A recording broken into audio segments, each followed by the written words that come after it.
Selamat datang di channel saya kembali, Arojo Bayati. Kali ini kita coba belajar tentang operasi bagi di Pascal. Dan ini lanjutan dari beberapa tutorial Pascal sebelumnya ya teman-teman. Nah, seperti di janji saya di video saya sebelumnya itu, saya mau membuat video khusus untuk membahas tentang operasi bagi di Pascal. Karena beberapa hal perlu kita pahami bersama di sini.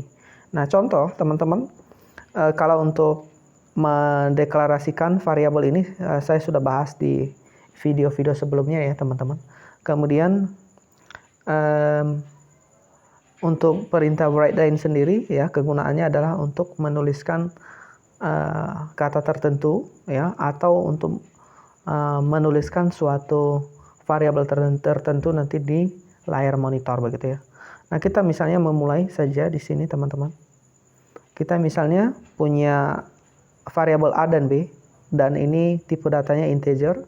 Kemudian masing-masing saya sudah atur nilai A itu sama dengan 8 dan nilai B sama dengan 3. Nah, kalau misalnya writeLine, kalau misalnya A dibagi B begitu, 8 bagi 3 ya, ini 8 bagi 3 itu kita mungkin bisa langsung dapat hitungannya ya. Berarti jawabannya sekitar 2, sekian gitu ya teman-teman. Nah, kita mungkin bisa langsung aja lihat hasilnya, hasil pembagiannya ya teman-teman.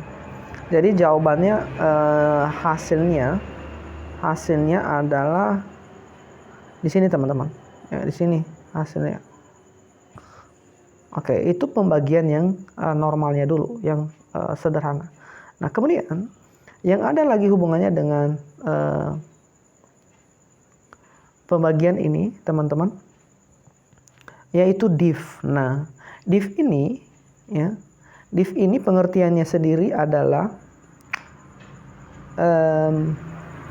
ini, operasi div itu memberikan hasil bulatan ke bawah ya. Contoh misalnya 5 bagi 4. Nah, bulatan ke bawahnya itu adalah 1. Nah, tapi kalau misalnya 9 bagi 3, berarti dia langsung dapat 3. Itu jawabannya. Nah, berdasarkan soal tadi, kalau dari soal tadi misalnya 8/3, berarti jawabannya adalah 2. Karena yang dia ambil adalah nilai hasil bulatan yang ke bawah begitu ya. Itu yang dia ambil. Nah, kita coba lihat saja teman-teman, bagaimana hasilnya ini yang div. Nah, ini teman-teman, ini ya, ini yang bagian div, supaya teman-teman bisa fokuskan diri untuk melihat yang bagian div.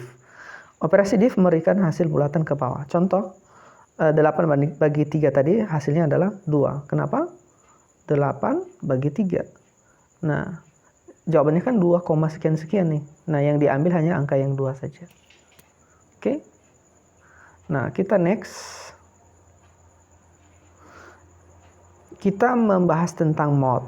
Nah, mod sendiri ini artinya dia memberikan sisa bilangan yang dibagi ya. Sisa bilangan yang dibagi, tapi nilainya itu lebih kecil dari pembagi. Kalau bahasa sehari-hari sih sisa hasil bagi ya. Nah, contoh biar lebih jelas aja ya teman-teman, fokuskan di bagian sini ya teman-teman. Contoh ya, misalnya 9 bagi 3. Nah, ini harusnya nilainya adalah 3,0. Jadi yang diambil adalah 0. Berarti nanti kalau 0 itu tidak ada teman-teman. Nah, tapi kalau misalnya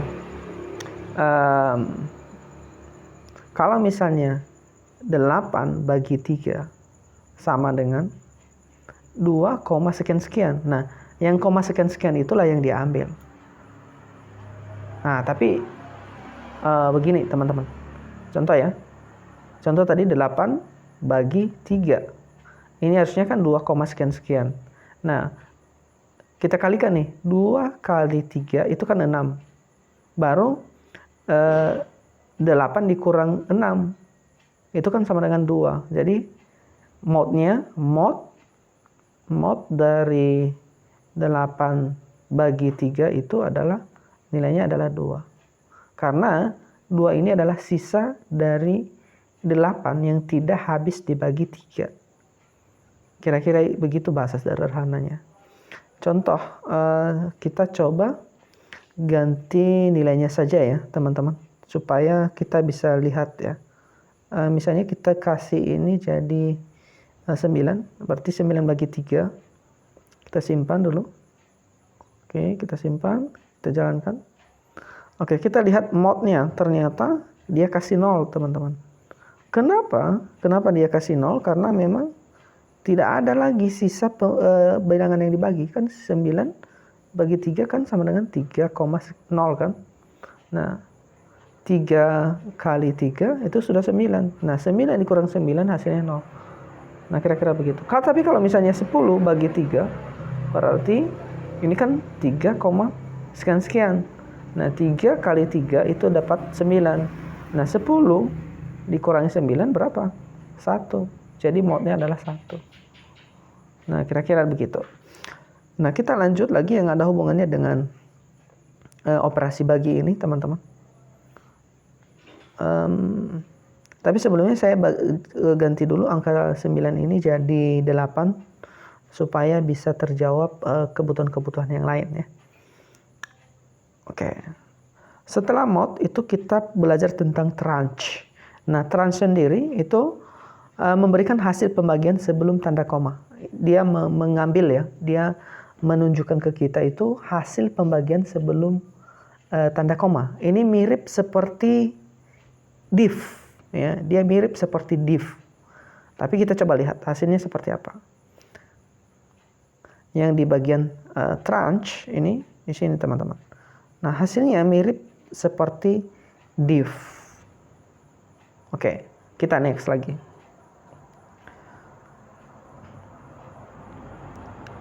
Kemudian yang berikutnya adalah frac, ya, frac. Nah, frac sendiri itu memberikan hasil pembagian setelah tanda koma, tetapi hasilnya itu dimulai dari 0. Nah, contoh ya, frac dari A bagi B tadi, ya, kan A-nya 8 nih. Nah, kita coba lihat. Oke, sorry. Mana tadi frac? Oh, ini frac. Sini teman-teman. Nah, ini. Jadi sebenarnya nilainya tadi adalah 2,666 sekian kan. Nah, yang dia frac itu dia ambil nilai setelah tanda koma. Jadi ini. Tapi dimulai dari 0, 0,66 sekian-sekian. Kira-kira demikian. Nah, kalau round sendiri, kita lihat round. Bagaimana kalau round? Kalau round itu memberikan hasil pembagian berupa pembulatan nilai yang paling dekat. Ini salah ya, bukan tranche tapi round. Oke, ini round.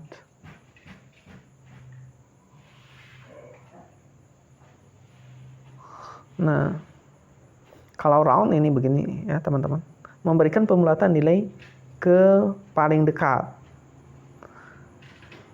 Kemana dia paling dekat. Tapi contoh ya, kalau misalnya 6 berarti paling dekat dia, misalnya 0,6 itu paling dekat dia ke 1 dong ya.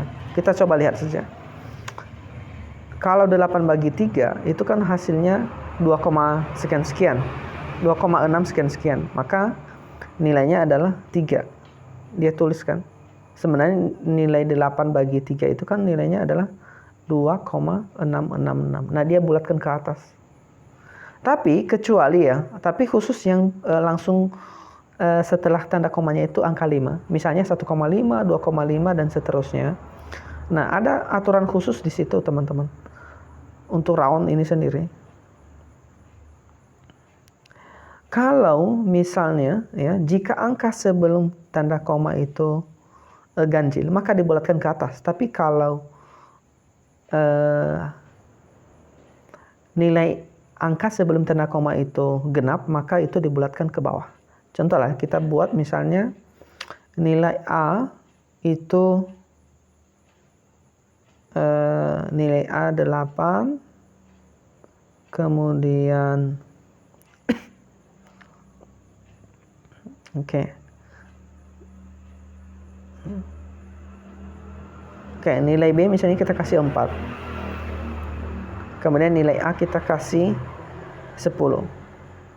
Oke. Itu kan ini kan nilainya jadi 2,5 nih ya. Jadi 2,5 karena 2-nya genap berarti nanti dibulatkan ke bawah. Kita lihat aja hasil roundnya.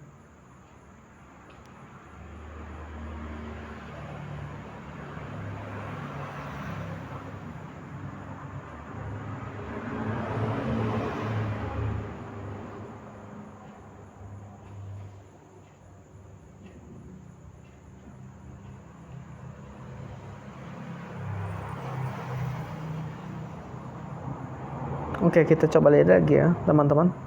Ini kan 2,5. Tapi kenapa hasilnya seperti yang tadi ini? Kita coba lihat lagi. Round A bagi B. Oke, kita lihat round A bagi B. Harusnya contoh aja. Coba kita buat lagi 5. Di sini 5.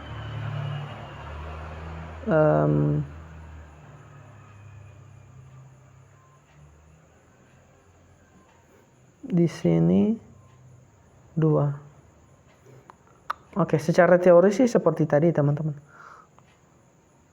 Oke, ternyata enggak begitu ya. Kita coba lihat lagi. Kita coba tes aja, langsung ganti nilai dari sini aja teman-teman. Oke, round dari misalnya 2,5 ya. Langsung 2,5. Itu jadi berapa? Kita simpan 3. Tapi kalau round dari 3,5 apakah nilainya 3? Kita coba tes. Round. Oke. Ternyata nilainya tetap dibulatkan ke atas ya teman-teman, kalau untuk round ini. Nah, kira-kira demikian sharing saya kali ini tentang beberapa operasi yang berhubungan dengan operasi bagi di bahasa pemrograman Pascal. Demikian, sampai jumpa dan semoga bermanfaat. Salam.